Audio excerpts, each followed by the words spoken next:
একের পর এক বিড়ম্বনা বিজেপির শিবিরে। বিধায়ক মুকুটমণি অধিকারীর দলবদলের মাত্র দুদিনের মাথায় বিজেপি ছাড়লেন ঝাড়গ্রামের সাংসদ কুনার হেমব্রম।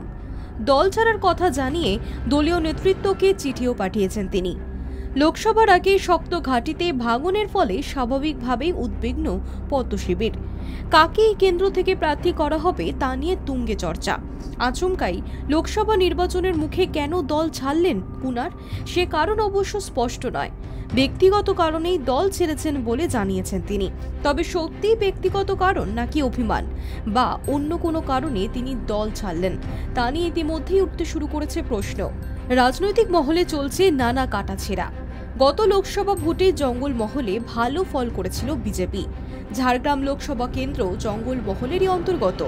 এবারও সেখানে ভালো ফলই আশা করছে বিজেপি। প্রথম দফার তালিকায় বাংলার 20টি আসনের প্রার্থীর নামও ঘোষণা করেছে পদ্ম শিবির। তবে প্রথম দফার প্রার্থী তালিকায় ঝাড়গ্রাম কেন্দ্রে কোনো প্রার্থীর নাম ঘোষণা করা হয়নি। যদিও কেউ কেউ বলছেন এবার ভোটে লড়াইয়ে টিকিট পেতেন না কুনার, তার পরিবর্তে অন্য কাউকে প্রার্থী হিসেবে ভাবা হচ্ছিল। আর সেই ক্ষোভ থেকেই হয়তো লোকসভা নির্বাচনের আগেই দল ছাড়ার সিদ্ধান্ত নিয়েছেন তিনি। যদিও এত জল্পনার মাঝে কুনারের দাবি দল ত্যাগের কারণ সম্পূর্ণ ব্যক্তিগত। তবে কি বিধায়ক মুকুটমণি অধিকারীর দেখানো পথ হেঁটেই লোকসভার আগে ফুল বদল করবেন কুনার?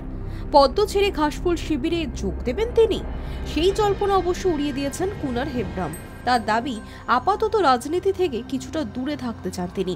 এখনই নাকি অন্য কোনো দলে যোগ দেবার সিদ্ধান্ত নেননি তিনি। ব্যক্তিগত কারণেই আমি দলের কাছ থেকে সরে যেতে চাইছি। সরে গেলে যে দলের ক্ষতি হবে বা কাজ আটকে যাবে সেরকম তো নয়।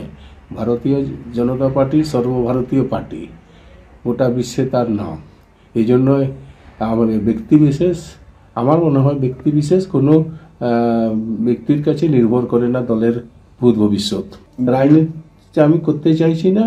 আমার অনেক সামাজিক কাজও আছে, অন্যান্য কাজ পড়ে আছে, আমি সেইগুলো করতে চাইছি আর কি। Hi news network.